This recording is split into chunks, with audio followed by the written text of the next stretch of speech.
Aujourd'hui, j'ai mis mon super t-shirt que m'a offert mon pote Max.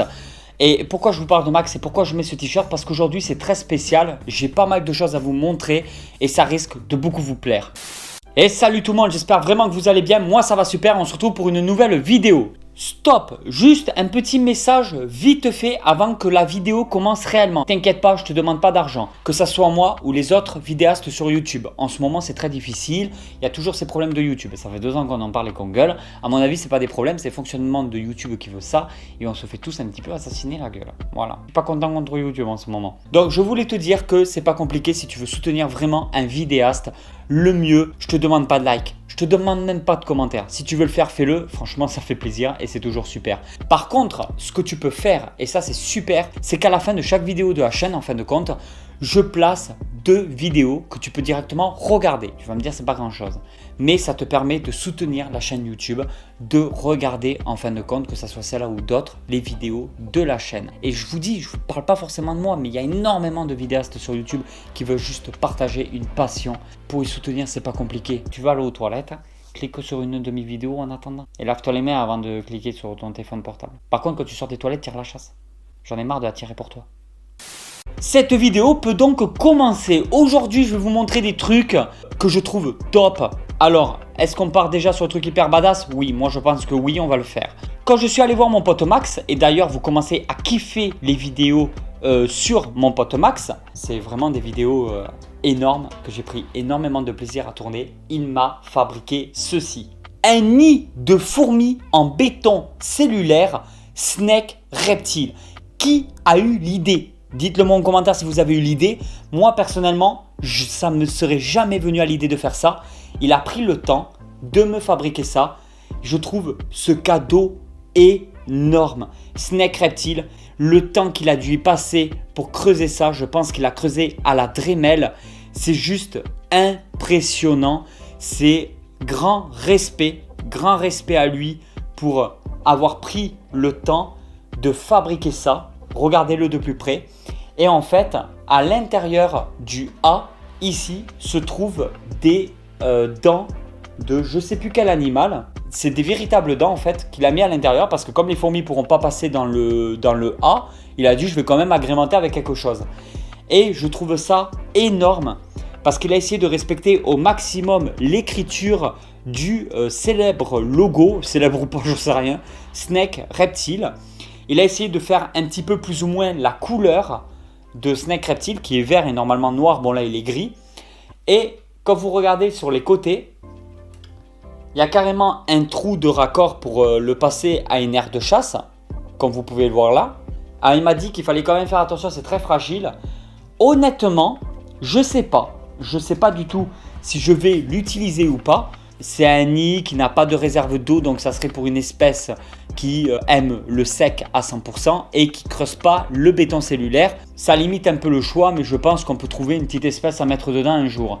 Alors, il y a ce côté de mettre une espèce dedans, je trouve que ça serait énorme. Et il y a ce côté, ouais, mais ce nid, il est unique, c'est un cadeau, j'ai pas envie qu'une espèce le pourrisse ou le salisse un petit peu. Je veux qu'il reste comme ça unique et le ranger quelque part chez moi. Donc dites-moi directement en commentaire si vous préférez que je l'utilise vraiment et que je cherche une bonne espèce à mettre dedans. Et si vous avez des idées d'espèces, vous pouvez toujours aussi me dire en commentaire. Et sinon, dites-moi si c'est mieux et préférable de ne pas du tout l'utiliser et de le garder plutôt en décoration. J'hésite vraiment énormément, c'est pas des conneries. Et je vais vite trancher dans le résultat suivant vos retours. Parce que j'ai aucune idée si je dois l'utiliser ou pas.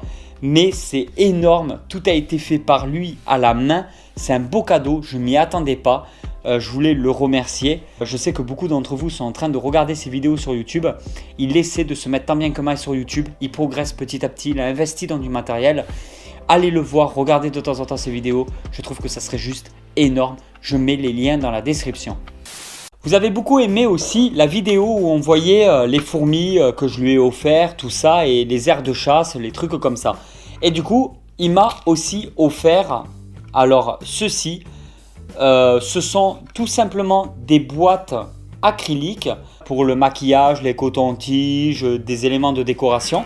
Et en fin de compte, comme vous pouvez le voir, c'est des boîtes avec un plastique hyper transparent, juste magnifique. Petit couvercle des familles Ah, on ne peut pas l'ouvrir parce qu'il y a un petit scotch plastique dessus. Regarde, je vais te montrer. C'est juste... Putain, ça salit un petit peu. Mais bon, avec de l'alcool, je pense qu'on va pouvoir faire quelque chose. Il y a de la qualité à mon avis. C'est pas des boîtes... enfin, ça doit coûter un minimum cher, je pense. Alors, comme vous pouvez le voir, regardez. Hop là. Et c'est exactement comme l'air de chasse. Je ne sais plus dans quel magasin il avait acheté ça.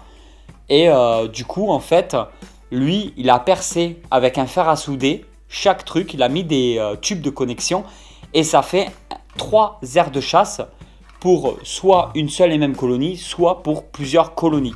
Si tu n'as pas vu la vidéo, je te conseille vraiment, mais vraiment d'aller la regarder. Je te mettrai aussi le lien en fin de vidéo ou en description. Ça pourrait t'intéresser. Et du coup, je sais que ça vous avait beaucoup plu. Et quand je suis reparti de chez lui, eh ben, il m'a offert des petits accessoires comme ça. Donc, il y a celui-là et il y a celui-là qui peut faire aussi office d'une magnifique aire de chasse. Voilà, comme vous pouvez le voir, soit on fait des trous d'aération dessus, soit on le laisse entièrement ouvert et on met juste de l'huile de paraffine ou un autre anti-évasion, peu importe. On peut vraiment fabriquer des trucs hyper sympas et très professionnels avec du matériel comme ça. Il m'a fait aussi un autre cadeau qui m'a à la fois fait rire et super plaisir parce que j'en avais réellement une réelle envie, j'en avais vraiment besoin. Regardez ce qu'il m'a offert. Un fer à souder. Alors on va voir ça ensemble. Ici nous avons le support pour le fer à souder avec 2 crochets pour pouvoir tenir quelque chose qu'on aurait besoin de souder. Voilà, et 2 petits crochets. Et ici, on y met normalement cette partie-là, comme vous pouvez le voir. Alors cette partie-là se met là par emboîtement. Et ensuite, le fameux fer à souder. Normalement, il n'y a pas de bouton ni rien. Le fonctionnement est assez simple. On le branche, on attend que ça chauffe. Parce que le fer à souder est quelque chose de très très pratique pour faire des trous dans du plastique. Ça, une fois que c'est chaud, on perce, on fait le trou. Tant que c'est brûlant au niveau du plastique, on peut emboîter, mettons, un tube. Et le tube, quand ça va refroidir, ça va bien prendre la forme et épouser en fait le tube. Donc normalement, il y a aucun souci, ça devrait très bien fonctionner comme ça. Tu croyais quand même pas que j'allais t'abandonner comme ça? Bien évidemment, j'ai aussi 2 nouvelles espèces qu'il faut absolument que je te montre en vidéo. Et voilà 2 nouvelles espèces. Je les ai directement achetées chez Fourmi-Homme, mais cette fois-ci, je ne me suis pas fait livrer. Quand je suis allé voir mon pote Max, comme je passais du côté de chez Fourmi-Homme, je l'ai directement contacté pour savoir si c'était possible de venir chez lui et de voir directement sur place pour lui acheter des espèces. Et du coup, j'ai acheté 2 espèces. Alors, une que je connais très très bien, que j'ai essayé plusieurs fois, que j'y arrive, mais à un certain moment donné, je n'y arrive plus. Ce sont les Phédoles pallidula. Les Phédoles pallidula sont une espèce vraiment toute petite qu'on peut retrouver en France, mais aussi dans d'autres pays. C'est les reines absolues de l'évasion. Elles creusent pratiquement tout, sauf les nids en plexi et la pierre reconstituée. Par contre, les nids comme celui qui m'a offert en béton cellulaire, laisse tomber avec les Phédoles, ça passe pas du tout, ça se fait démonter. Les Phédoles pallidula creusent énormément, elles créent des majors qui ont des mâchoires quand même aussi assez puissantes, pouvoir de recrutement au top du top. Et il faut savoir que les Phédoles pallidula sont extrêmement petites. Elles se faufilent donc avec facilité dans les moindres petits recoins. Il faut que le nid soit parfaitement adapté pour les Phédoles pallidula pour pouvoir faire quelque chose de bien et éviter les évasions. Parce que je connais personne, après peut-être que vous connaissez du monde vous, mais moi de mon côté, je connais personne à l'heure actuelle qui a élevé des Phédoles pallidula sans avoir eu dans sa vie un problème d'évasion.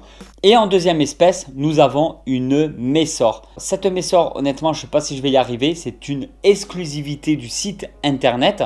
Cette espèce de Messor, ce sont des Messor minors si je ne me trompe pas, qui viennent exactement de Corse. Et le fait qu'elles soient de là-bas, elles ne sont pas tout à fait pareilles que les minors qu'on rencontre habituellement sur les sites de vente en ligne. Parce que cette espèce-là de minors qui vient de Corse, s'il y a des Corses ici, vous pouvez toujours me dire en commentaire, devient vraiment magnifique avec un rouge vraiment plus prononcé encore que les autres espèces de minors. Je ne sais pas si je vais réussir parce que là j'ai voulu la prendre mais il n'y a pas d'ouvrière avec ni rien. Je profite de cette vidéo pour te remontrer la Camponotus spéciale que j'avais trouvée et que je ne sais toujours pas exactement l'espèce que c'est, du moins la sous-espèce. L'espèce je la connais, c'est Camponotus, la sous-espèce je ne sais plus. En gros, Tati Célie et moi avons trouvé des jeans Camponotus en extérieur. Et une de ces jeans là est une Camponotus que je n'ai pas encore réussi à identifier correctement. J'ai eu quelques suggestions grâce à vous en commentaire, mais je ne suis pas certain de la sous-espèce, donc je préfère pas me prononcer. Cette jean a fait des œufs, puis donc des larves et des cocons. Les cocons étaient en train de pourrir, les ouvrières ne sortaient pas. J'ai pris le risque d'ouvrir un cocon sur les deux. L'ouvrière est bien sortie de ce cocon et là je te fais la suite des événements. L'ouvrière a survécu. Par contre le deuxième cocon il a pourri, l'ouvrière est morte à l'intérieur, elle n'a pas réussi à sortir. La reine ne voulant toujours pas ouvrir ses cocons, là, l'ouvrière, quant à elle, n'a pas voulu ouvrir aussi les cocons. Ça commence à devenir vite compliqué cette histoire. Mais la reine continue à pondre, faire des larves, des cocons, etc. J'ai décidé d'ouvrir un deuxième cocon. Et à ce moment-là, les ouvrières se sont mis, je ne sais pas pourquoi, du jour au lendemain, à aider les autres ouvrières à sortir des cocons. Et tout se déroule très bien. Maintenant, je commence à avoir plusieurs ouvrières. J'en ai 1, 2, 3, 4, 5, 6. 6 ouvrières, ça tombe bien parce que Toto Snake, vous savez, ne sait pas compter à plus de 6.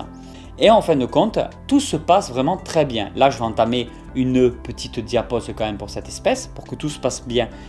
Et voilà tout le monde, j'espère vraiment que cette vidéo vous a plu. Si cette vidéo vous a plu, vous pouvez toujours la partager sur les réseaux sociaux. N'oubliez pas que le meilleur moyen d'aider un vidéaste sur YouTube, c'est de cliquer sur les vidéos. Prenez le temps de cliquer de temps en temps sur les vidéos de la chaîne. Allez directement sur la chaîne, cliquez et je trouve ça juste énorme. Merci beaucoup tout le monde. Allez tout le monde. Ciao, ciao!